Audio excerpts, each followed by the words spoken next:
فلما حطمها صلى الله عليه وسلم خرج من الكعبة والناس حولها وهو يقول: نادوا لي بلال، نادوا لي بلال.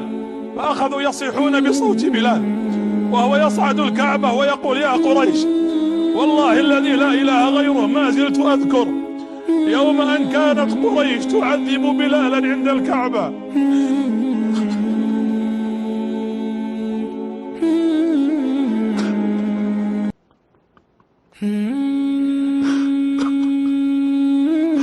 والله ما زلت أذكر يوم كانت قريش تعذب بلالا عند الكعبة. ادخل يا بلال وصلي معي في جوف الكعبة. ويدخل بلالا ويصلي مع النبي صلى الله عليه وسلم، يصلي معه في الكعبة.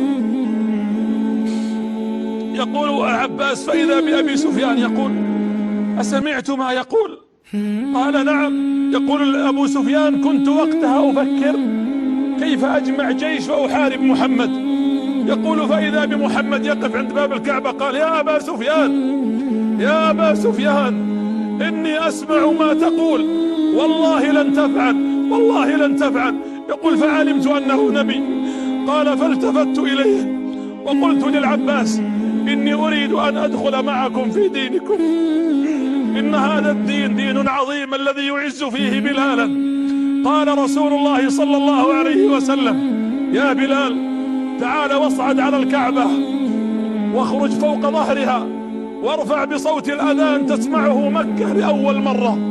فأراد بلال أن يصعد على الكعبة لكن الكعبة طويلة، فقال: يا أبا بكر ويا عمر اقتربا، اصعد يا بلال، ضع رجلك اليمنى على كتف أبي بكر ورجلك اليسرى على كتف عمر واصعد على ظهر الكعبة. وهذا المشهد يراه الناس كلهم، ويصعد رضي الله عنه وأرضاه. يقول هشام بن الحارث أحد كفار قريش: والله إني لتمنيت أنني في بطن الأرض ولا أرى هذا الغراب، يقصد بلال، ينعق على ظهر الكعبة. فنظر النبي إلى بلال في هذا المشهد المهيب وقال: والذي نفسي بيده، والله الذي لا إله غيره، إن هذه الكعبة عند الله لعظيمة، ووالله يا بلال إنك اليوم عند الله أعظم وأشرف منها. أذن يا بلال.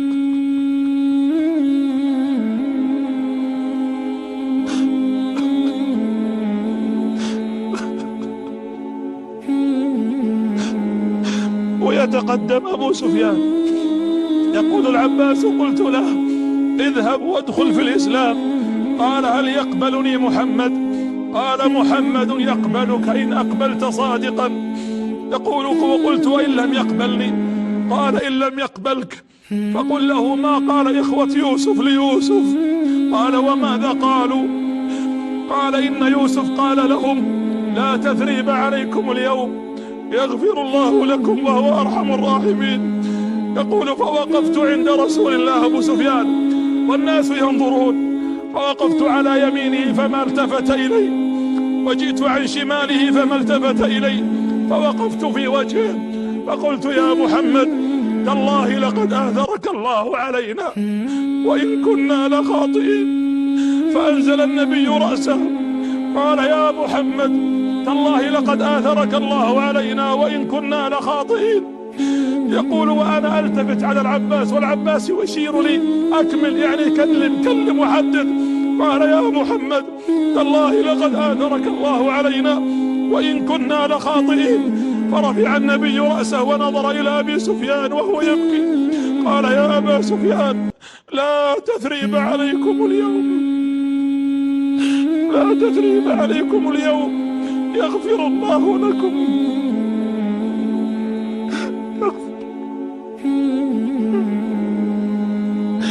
لا تثريب عليكم اليوم، يغفر الله لكم وهو أرحم الراحمين.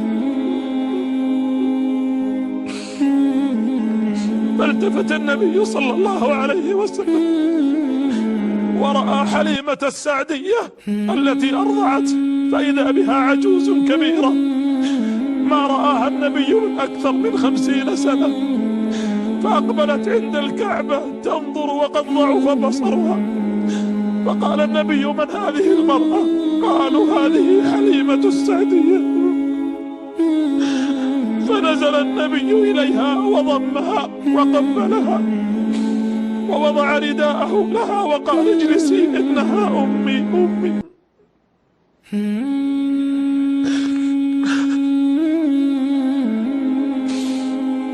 ثم قال لقريش يا قريش ما تظنون أني فاعل بكم؟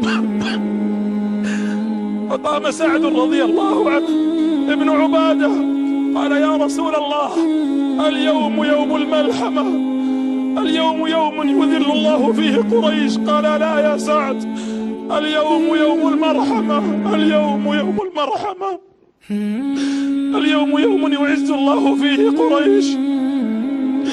اذهبوا فأنتم الطلقاء.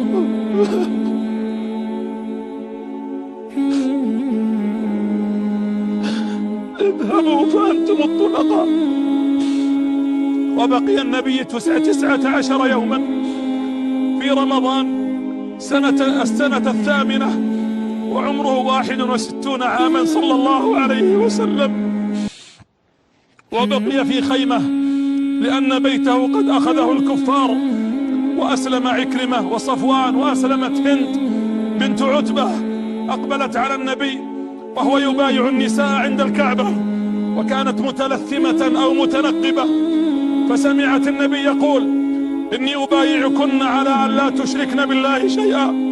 تقول فسكت، ولما قال ولا تسرقن فقالت يا رسول الله إن زوجي أبا سفيان بخيلا. تقول فعرفني قال أنت هند؟ قالت نعم. قال أنت من أمر بقتل حمزة؟ قالت نعم.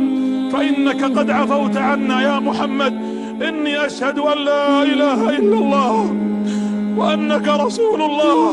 ثم قال رسول الله وأبايعكن أيضا على أن لا تزني. فقالت هند يا رسول الله أو تزني الحرة، أو تزني الحرة.